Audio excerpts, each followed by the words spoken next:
In the mountains of Romsdal in Norway, Tobias is taking his daughter Nora to see the troll peaks. The fairy tale says 13 trolls once gathered here for a wedding, but they got so drunk they lost track of time and became mountains. Nora thinks she's too old for fairy tales now, which hurts Tobias to hear, and he reminds her you gotta believe in something to be able to see it.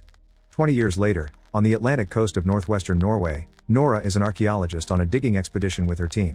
Most of them are ready to give up because they've found nothing in 6 months and funds are running low, but Nora is stubborn and keeps going. Her persistence pays off and she ends up finding a dinosaur skull, for which the team throws a celebration. Meanwhile in the Dovre mountains, a construction group is working on building a new railway by digging through the mountains. This has gotten lots of attention from activists that are against such destruction of nature, but their presence is ignored. When the explosives are finally activated to start the tunnel, something deep inside the mountains growls and causes a collapse from which not all workers can run fast enough. This incident and the seismic activity it caused are immediately detected by the Norwegian Armed Forces, who send a reconnaissance aircraft to investigate. Sigrid is in charge of managing the cameras on those aircrafts and quickly puts together a series of visuals that she shows to her higher-ups, who decide this is big enough to alert Prime Minister Barrett. On her way to the base, Barrett is informed of all the damage caused by unknown forces and shown the images they took, which Barrett's advisor Andreas thinks look like footprints. Barrett finds it amusing but unrealistic and gives Andreas 2 tasks: to keep the press away from this information and to find some scientific experts that could help them with this problem. Moments later, a helicopter is picking up Nora in the middle of her celebration, asking her to come with her to see a matter of national security. Andreas welcomes Nora to the base and takes her to a secret meeting, where Barrett, the most important military leaders, and a few other scientists are discussing the possible reasons behind the incident in the mountains. When Nora presents herself as a paleontologist, she isn't taken very seriously because dinosaurs are extinct, therefore they couldn't have been the cause of this.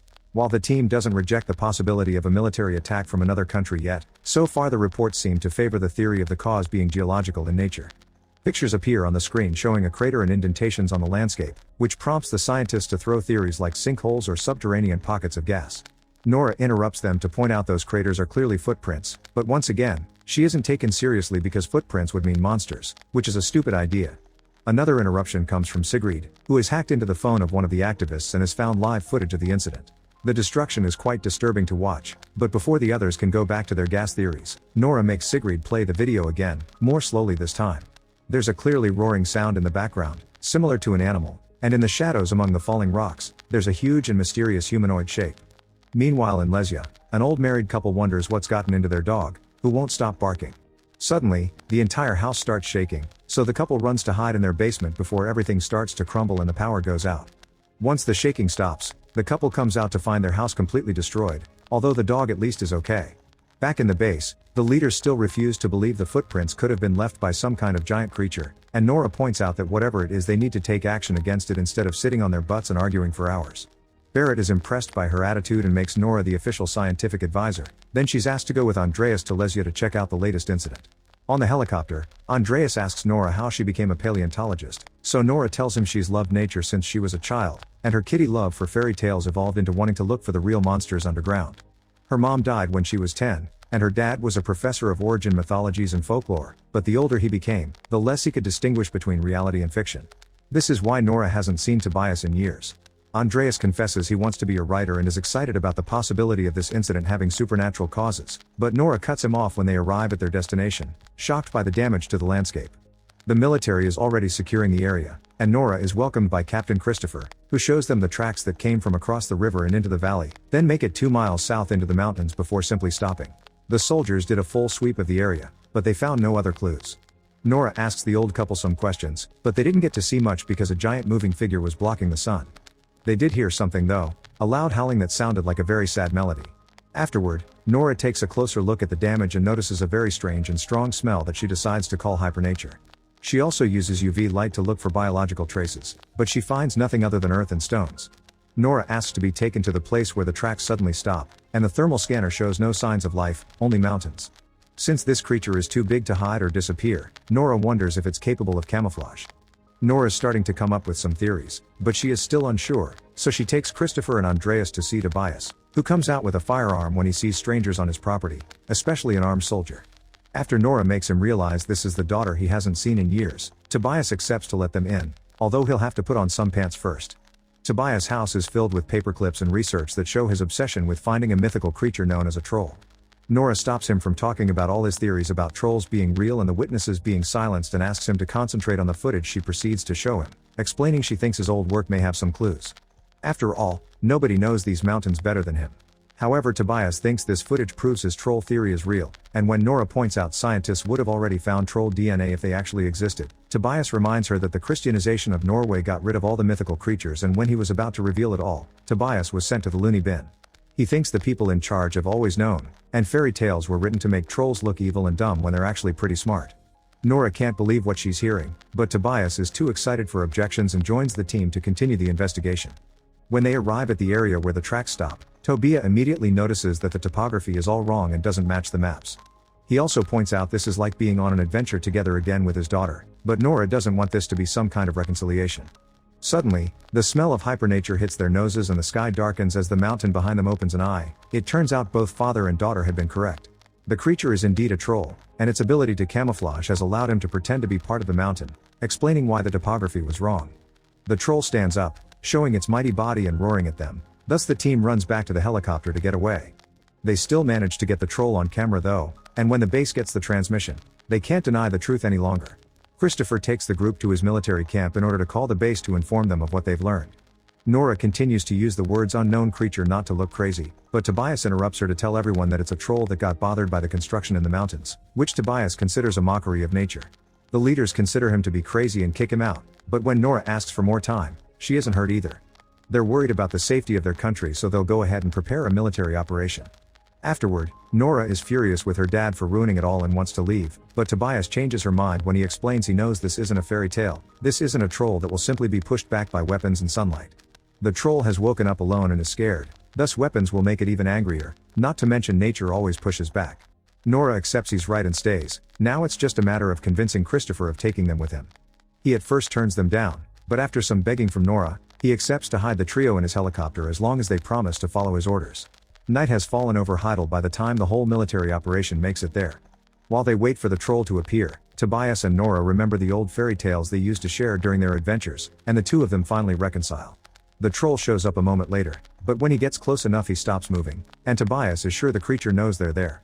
The soldiers open fire on the troll, ignoring Tobias' warnings that it'll only make him angry, but the bullets and the explosions do nothing and only cause it to attack back just like Tobias predicted. Everyone begins running away as the troll destroys everything in its path, including the cameras that were transmitting the operation to the main base. The team hides behind a tree with a wounded soldier, and when they're about to move away, the troll reaches down and grabs the soldier to eat it. Tobias explains the troll probably smelled the blood from the soldier's wounds. Nora, Andreas, and Christopher want to run away, but Tobias decides to approach the troll and try a friendly approach. To everyone's shock, the troll actually stops moving and answers Tobias' gentle words with peaceful groans, but unfortunately not all the soldiers got the memo. A truck opens fire on the troll again, and when the creature turns around to counterattack, it accidentally hits Tobias in the process. As the troll walks away, Nora rushes to her father's side, and Tobias mumbles the words the palace, the king, home, asking his daughter to remember to believe before he dies. When they return to the base, Nora keeps herself busy looking over Tobias' research to forget the pain and look for a solution. When Andreas and Christopher come to check on her, they inform her they've lost sight of the troll for now, but the army is getting ready for an airstrike. Nora thinks this attack will have the same result as the first one, meaning they need to think outside the box. The fairy tales say trolls don't like sunlight, but they've seen this one come out in daylight.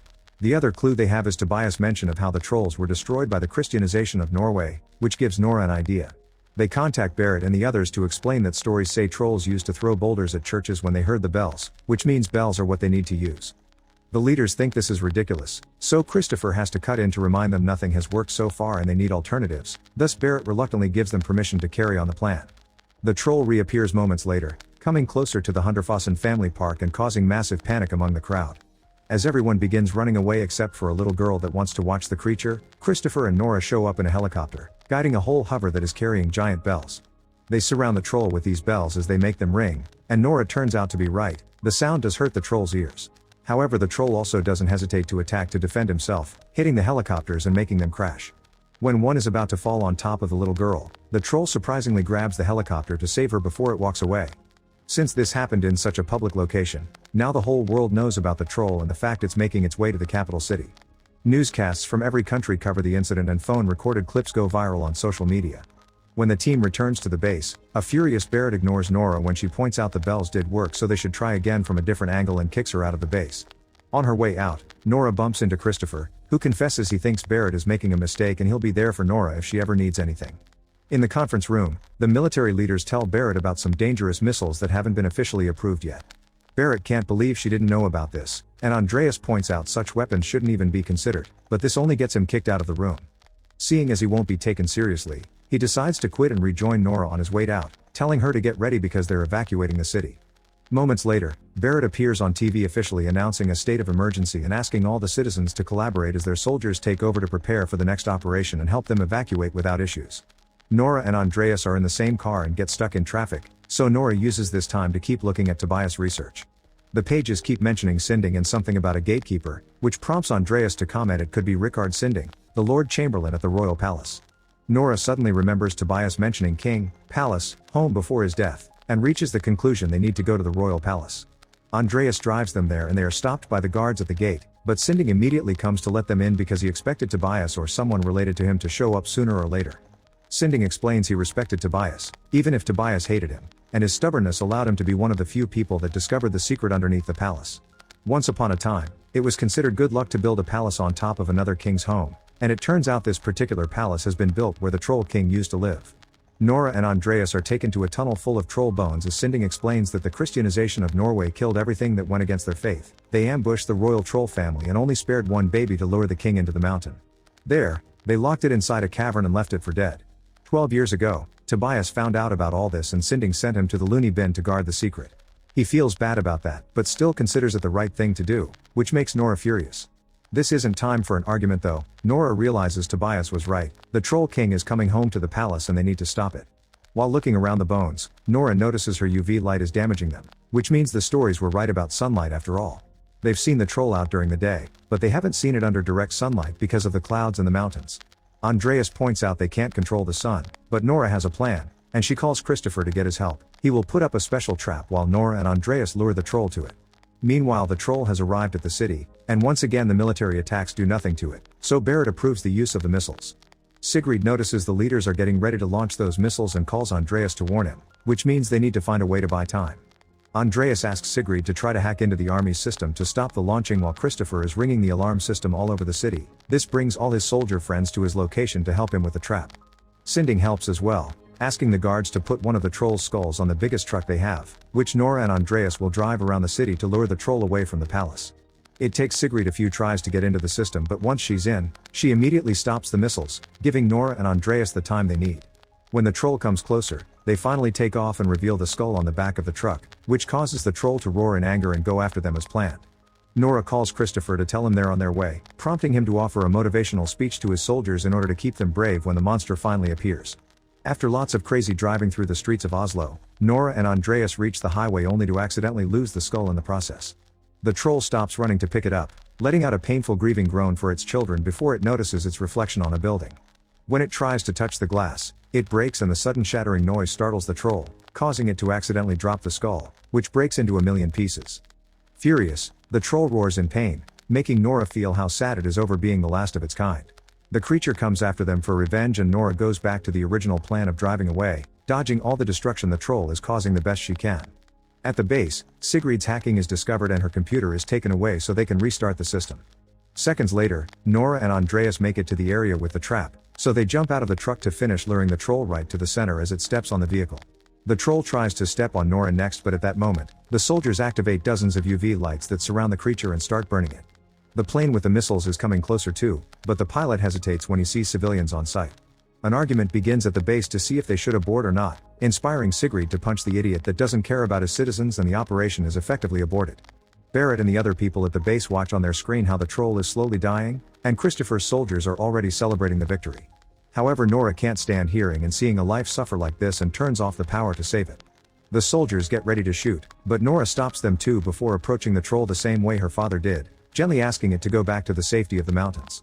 The troll stares at her, considering her words, but before it can react, the sun begins to rise and it burns the troll until there's nothing left but rubble. As everyone basks in their victory, Andreas jokes about what they should call this new monument or hill, and Nora decides it shall be the Tobias Boulder. When Barrett arrives a moment later, she thanks Nora for her work.